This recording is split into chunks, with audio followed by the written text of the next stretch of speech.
there can be an MS13 gang member I know about. If they don't reach a certain threshold, I cannot tell ICE about them. Yeah. We have people coming into the country or trying to come in. We're stopping a lot of them. But we're taking people out of the country. You wouldn't believe how bad these people are. These aren't people. These are animals. And we're taking them out of the country at a level and at a rate that's never happened before. MS13 is our top priority right now. And they're getting here because they're able to take advantage of the weaknesses at our border. They're able to. We had to take down a few months ago Operation Raging Bull. There were 214 MS13 arrests in the United States. 198 of them were foreign nationals. Of that, only 5 had legal status in the United States. And of the 193, 64 of them had illegally crossed the border as unaccompanied children, most of whom were then now adults by the time they committed the crime.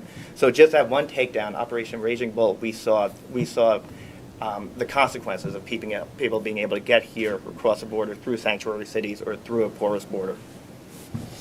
MS13 is massive. It has about 10,000 gang members across 40 states in the United States.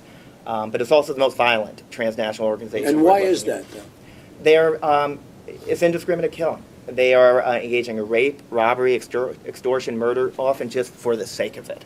It's not necessarily a gang that's connected with drug trafficking for the sake of to fund it. They're committing these acts for the sake of the indiscriminate, violent, heinous killings. They're attacking their victims with chains, bats, machetes. They recruit children to be their murderers. They gang rape young girls and sell them for sex. It's an awful gang that is a... And because of the laws we have... 13 lives by the motto, kill, rape, and control. That's actually their motto. In Maryland, MS-13 gang members are accused of stabbing a man 100 times, decapitating him, and ripping out his heart. The MS-13 members beat a sex-trafficked 15-year-old girl with a bat 28 times, totally disfiguring a beautiful young woman. Nancy Pelosi, as an example, are trying to defend MS-13 gang members. I called them animals the other day, and I was met with rebuke. They said, they're people. They're not people. These are animals.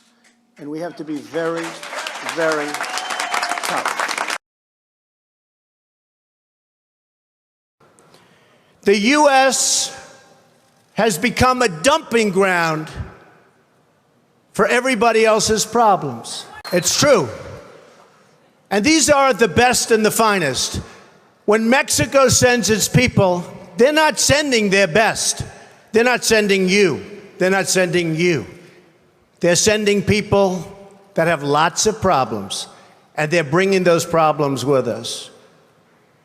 They're bringing drugs, they're bringing crime, they're rapists, and some, I assume, are good people. But I speak to border guards, and they tell us what we're getting. And it only makes common sense. It only makes common sense. They're sending us not the right people. It's coming from more than Mexico. It's coming from all over South and Latin America. And question comes down to this. Do you regret saying that specifically about rapists, or do you stand by it? No, not at all. Of course, it's not only Mexico. If you let that run a little bit longer, it talks about people coming from all over. They're coming from all over. They'll soon be coming, and probably already have, be coming from all over the world. You're probably going to have people, you're probably going to have terrorists coming from the Middle East. Somebody said, oh, we don't have terrorists. They don't even know, because they don't know who's coming. So we have this open border. It's a sieve. It's like water pouring through. People are coming in by the hundreds of thousands.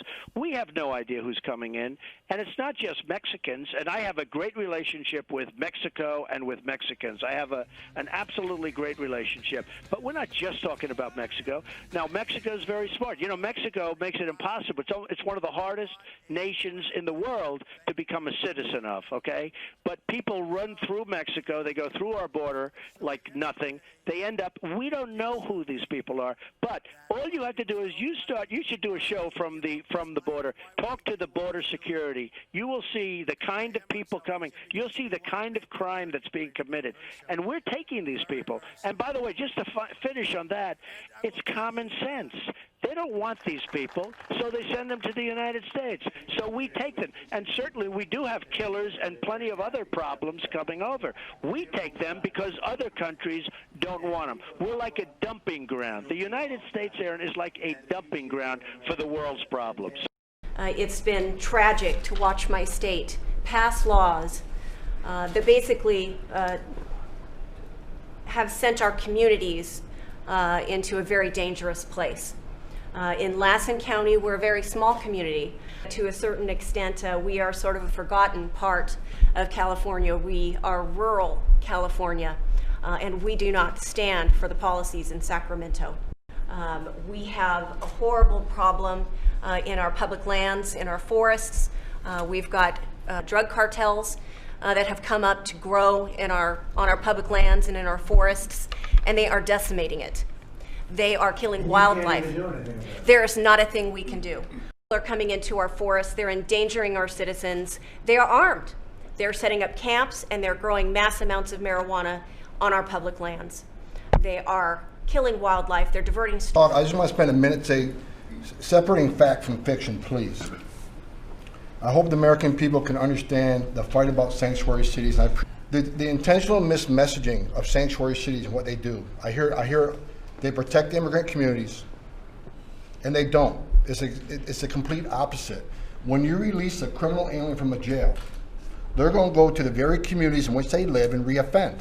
Anybody can Google recidivism rates. Over half reoffend the first year against the very immigrant communities in which they live. So you're not protecting the immigrant community, you're putting them at greater risk of crime. The brave men and women of the Border Patrol and ICE, I'm sick and tired of the constant vilification of these men and women who leave their home every day and strap a gun to their hip, leave the safety and security of their families to defend this nation and to defend their neighborhoods. When you have a congressman standing in front of the ICE office in New York City and call us the Gestapo, comparing what we do to war crimes, when you got a congressman who said, quote, the cowardly acts of ICE officers that terrorize innocent immigrant communities. ICE does more to protect the immigrant community than any politician ever has done. We arrested several 100,000 criminals, removed them from the streets.